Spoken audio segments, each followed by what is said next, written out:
चुम्मा के बदले छूट मिल जाई, फ्री में पैसा मिट जाई।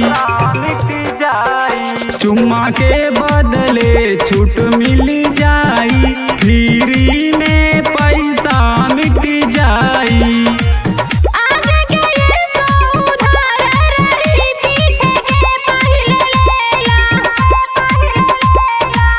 पीछे का पैसा न कैलू सफाया,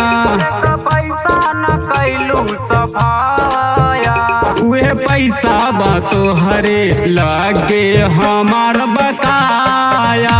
उहे पैसा बा तोहरे लागे हमार बकाया। उहे पैसा बा तोहरे लागे हमार बकाया।